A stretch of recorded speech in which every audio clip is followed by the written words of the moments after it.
valuable entertainment and cultural option for people seeking it.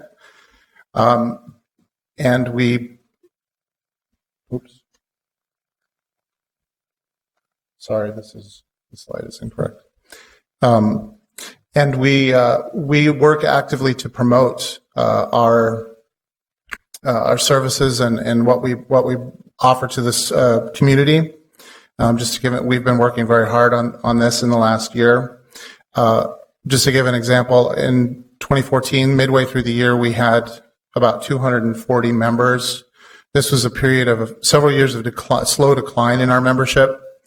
But due to efforts in marketing and promoting our organization and what we offer, especially through a series of public events, we've raised our membership almost by 100 over the last year. We're one of the most active public access centers in the region. We have one of the largest memberships. And a lot of these new members that we've attracted are people who are younger and doing more, rethinking what public access can be.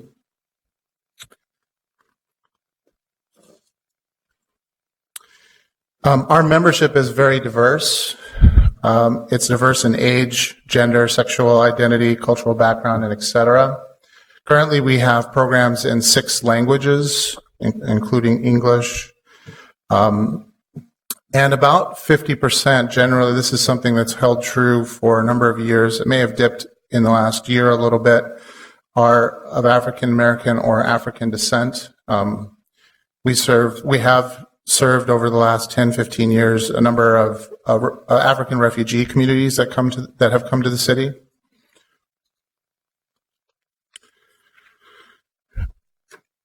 We've made a concerted effort to expand our service to in training people in the media and how to use media, and in digital literacy.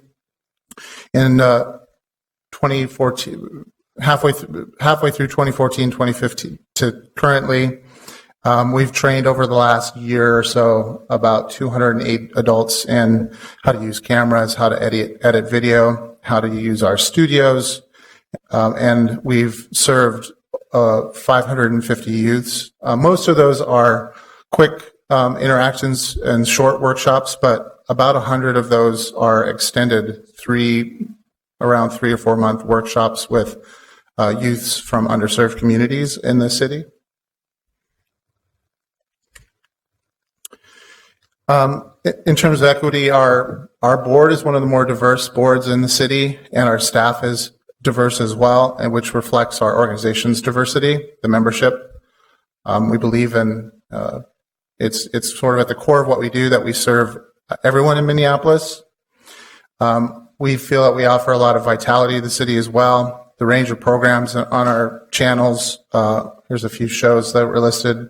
BJ Smith's Street Talk, the show Somali Media, which has been on the air for over 10 years. We have some young shows of people making very edgy videos. One's called Priority, and we have a strange show called Test Pattern TV. We feel that it reflects the creativity and diversity of the city and the vitality of the city. And connectedness is certainly at the core of what we do. Public access is all about giving people opportunity to connect with each other through programs. The airwaves are open to all. And not only that, but in the last year, we resituated ourselves. For 20 years, we were in St. Anthony, Maine, in sort of a hidden away spot, and now we're right out in the open in the Thorpe Building in northeast Minneapolis. We conducted that move ourselves after having it recommended to us for a number of years. And we're finding a lot of interactions with the community and with the arts community in Northeast, and with people coming in and are off the street and just checking us out. I'd like to just kind of highlight that move of your location was a huge undertaking. So of your board, your members, and all of your programming staff. So talk more about that, not only from the benefits to the organization, but also on just the pure cost savings, allowing you to put more money into your other program efforts. Yes, it was a huge undertaking. Still a little shell shocked from it, but recovering. And we did it all ourselves because we don't have a lot of room in our budget to hire people to help us move. But we did move to a new space, which was we built out in the Thorpe building. The management company helped us with that. If you haven't been able to stop by, you should. It's a beautiful, open, new space with a lot of sort of public gathering space feel. So we've been using that quality of the space to kind of promote ourselves to the public and have gatherings and have people come in and just have a good time. Our staff really stepped up and we worked hard. It's amazing how many things get tucked away in a public access space after 20 years that I didn't know was there. So we spent a lot of time sorting through and recycling things, and reusing as much as we could, obviously, but I could not. I mean, it was crazy how much stuff was in that old space at St. Anthony, Maine. The new space is just really welcoming, and we're really happy to be there. The community in Northeast has really welcomed us. We've built a number of partnerships. And the cost savings currently are minimal. We are saving some money, but we had to take out loans to build out the space. And of course, the construction estimates came in a little low. So ultimately, in a few years, once those loans are paid off, the city, of course, helped us with a loan. Once those are paid off, we'll recognize our overhead will drop by about half of what it was. Mm-hmm. Right now, we're saving about 25% of what it was. So terrific. Yeah, it's a good payback return. I know it was a big investment to make, and the city is more than happy to help you make that investment because we know the returns will be there in the next 2-3 years. We'll be seeing significant savings. Yeah. Thank you. Thank you. Are there any questions? I do. Councilmember Yang. Thank you, Mr. Chair. Mr. Fallon, with regards to your board and being so diverse, I mean, how are you guys doing it right? Or, how are you guys doing it in such a way that maybe we can learn from it? Just because, I think, everybody from, our boards and commissions to all the neighborhood groups, they strive to get to, some numbers, resembling what you guys are doing. So what are you guys doing right, or what's the product that allows for you to have such a diverse board? I think the one key equation is that the board tends to reflect our membership. Our membership is very diverse. It's really the core of what we're about and what we serve. So oftentimes board members are attracted to that, or they come from that. We will occasionally have our members rise to become board members, or just having an affinity or affiliation with some of our members. I think that's the biggest. So because we're, the membership is about half African American, we've had a number of African American board members who've come or connected to that. And I think it's also indicative of how diverse media is in the Twin Cities, because most of the people who come to our board are somehow affiliated or interested in the media and media. So that's another reason why we end up with a number of different constituencies on our board. Thank you. I think as any board operates, you have the challenge of maintaining a board because people come in and out based on their, what happens in their lives and their interest areas.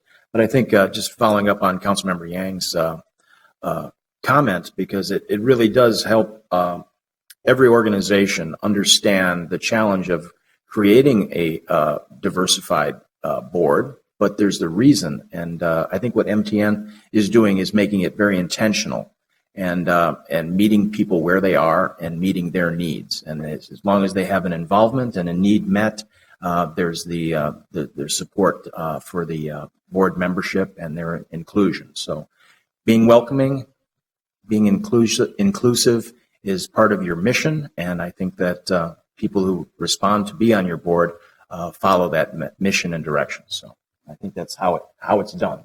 The challenge is not easy, though. Thank you. Thank you, Chair Quincy. Are there any other questions or comments for MTN? Not seeing any. Thank you very much. Thank you. Mr. Fallon, for your work. And we'll come over for more open houses at the Thorpe Building. Thanks. Ms. Ferguson, I believe you were next, right? So we're going to allow for some transitions between the slide decks. And we'll be hearing from our Human Resources Department in a moment.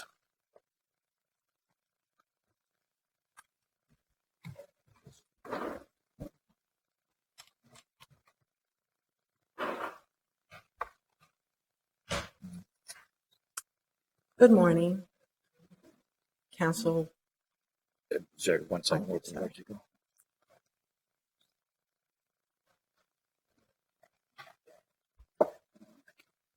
Ms. Ferguson, welcome. Thank you for Thank you. your patience. That makes me feel good. Chair Quincy and members of the council, I'm Patience Ferguson, Chief Human Resource Officer for the City of Minneapolis Human Resources Department, and I am joined by Muhim Abdi, who is a member of our administration team, and she also supports the work of the Civil Service Commission. So thank you for helping me today. Today, I will be providing an overview of the human resources function, provide a summary of the mayor's recommended budget, and then talk through the mayor's recommended enhancement by the Human Resources Department. First of all, I'd like to start and just give you an overview of the mission of the Human Resources Department. Working together in the spirit of continuous improvement, the Human Resources Department provides leadership and guidance that fosters a work environment designed to meet the needs and challenges of a world-class city. There are 4 divisions in the Human Resources Department: Administration, Employee Services, HR Technology Solutions, and Strategic Workforce Solutions. While we work to support the work of all of our departments and the work of our employees, we also have HR generalist teams because of the large numbers in police, fire, and also in public works. We have HR generalist teams that are actually deeply embedded in those departments. And in order to provide a good customer experience, they work on site. We are funded through 2 general sources, the general fund and the non-general fund, and the proposed enhancement is under the Employee Services Division in the benefits and wellness area. We have 51.8 full-time equivalents in human resources. Now I'd like to briefly talk about our core programs. The first division area is in HR administration. And the administration area provides enterprise-wide leadership to ensure that our strategic direction in human resources aligns with the city's values and goals. We also work to ensure that we are in alignment with local, state, and federal laws, and we work hard to ensure that the work in human resources aligns and reflects best practices in human resources. I'm just going to give a brief overview of a couple of examples of things that we do within that particular division. One is the administration of the Civil Services Commission. That is designed to facilitate employee-related appeals and hearings that are conducted by the Civil Service Commission. Another example of our work is in HR policy and procedure review and development. As all of you know, most recently, the paid parental leave policy was approved by the elected officials of the City of Minneapolis. The Human Resources Department drafted the proposed policy for review, which was approved, but we didn't just stop there. The next step was we created the structure to support the policy, worked with the communications team to implement a communication strategy, and also created the process and procedures to support the work. And we also designed training sessions that we are currently doing to really help the managers understand the importance of the paid parental leave policy. Another thing that we've done, which was implemented thanks to an enhancement that we received last year, was the STAR recognition program. Last year, we asked for and received $25,000, and we want to thank you for your support. I'd like to also tell you what the deliverables were. This pilot program this year alone Over 1,000 employees have been recognized for their years of service, and also some received special recognition for specific work that they did on behalf of the city. So thank you very much for your support in that regard. Those are our stars, right? Those were our stars. See, I've been Thank paying you very attention. much. So in the HR administration area, we are not requesting any enhancements in that area. The next area is in strategic workforce solutions. The focus is on providing tools, resources, and support designed to attract, retain, lead, and manage the city's workforce of over 3,600 employees. The focus areas are in recruitment, performance management systems, training and development, and workforce planning. I'd like to just give a few key facts of what has happened this year. We have had over 15,000 applications received, and as a result, we had 355 new hires. We conducted 11 new hire orientation sessions, including 3 specific ones that were requested by the Public Works and Fire Department to meet their business needs. We completed 18 Getting Started in the City, which are programs designed to help new employees learn how to navigate the city. And I'm happy to report we have started 3 pilots in workforce planning. Now, the other thing that we've done is great to get people in the door, but how do you retain them? Some things that we have done this year is strategies designed to support employee retention. So we have had an increasing demand for supervisor training, and we've conducted 3 sessions to support supervisors gaining the tools and the tips and things that they need to help support the work of their employees. We continue to have strong demands in that area, and we plan on having even more training sessions for supervisors in 2016. In addition, we are almost at 100% with regard to our performance management system.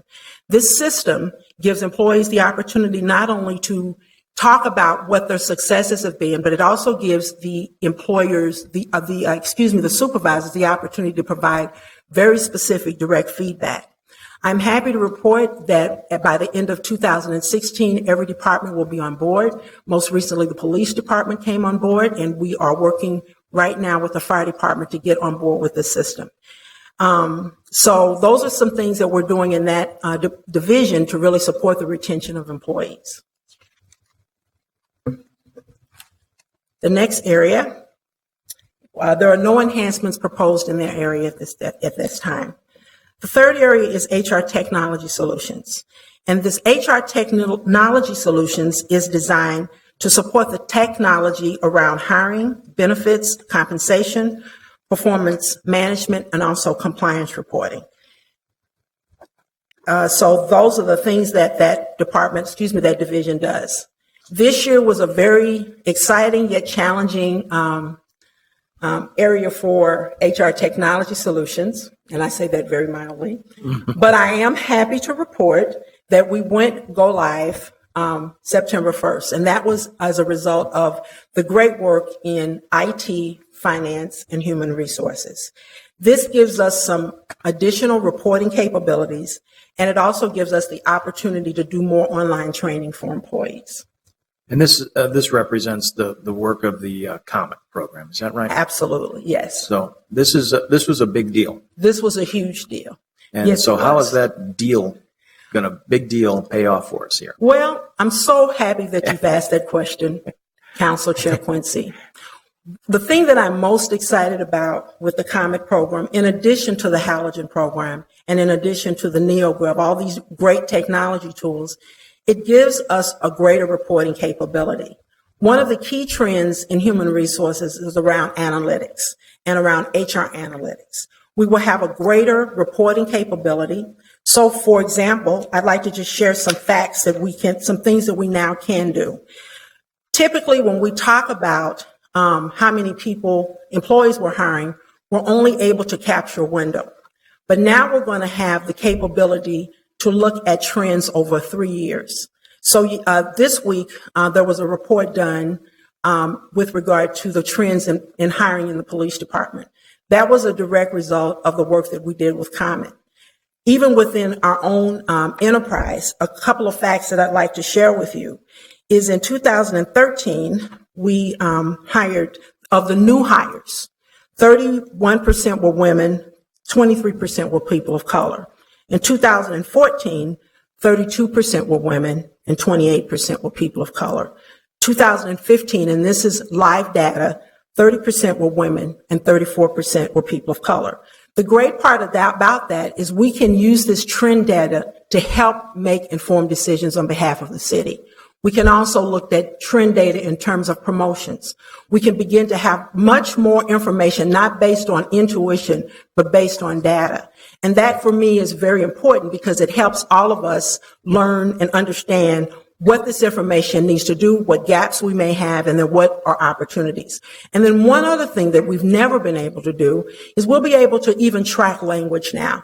So if we wanted to, we can put together a system that helps us try to identify what types of languages are being spoken by our employees. So those are just some examples of things that we will be able to do as a result of the investment into the comment system.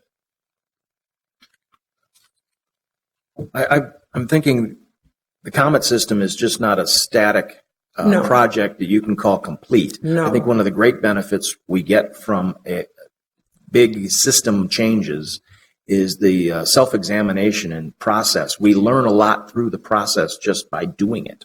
Absolutely. And we learn by what we've done. We learn where we need to improve. And anytime you make a significant change like that, it impacts other parts of the enterprise because we learn more. We learn the need to document and put good processes in place. We also learn the things that we need to do to help improve the city. And it's all about really trying to understand not only employees, but also things such as employee benefits. One good example of that is even with the paid parental leave. We had to use the comment system in order to track that information. It allows us to be a lot more efficient. It allows us to be able to pull information in real time. And it allows us, again, to make better informed decisions. Thank you. So you can move ahead on the next slide. Thank you. Last but certainly not least is the Employee Services Division. And that area focuses on employee relations and labor relations. It focuses on compensation and benefits.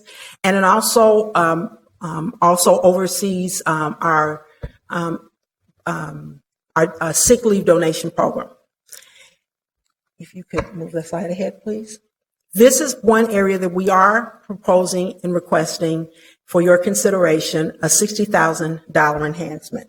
And that is specifically for the MetroPass subsidy.